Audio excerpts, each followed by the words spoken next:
And Louisiana Department of Wildlife and Fisheries is warning the public of potential fish death due to freezing water temperatures.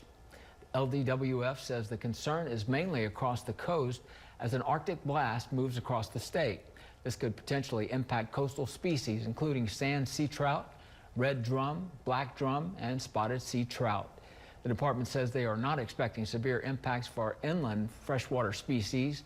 Evidence of a fish kill could be delayed as fish may not be visible for a week or more after the freezing temperatures.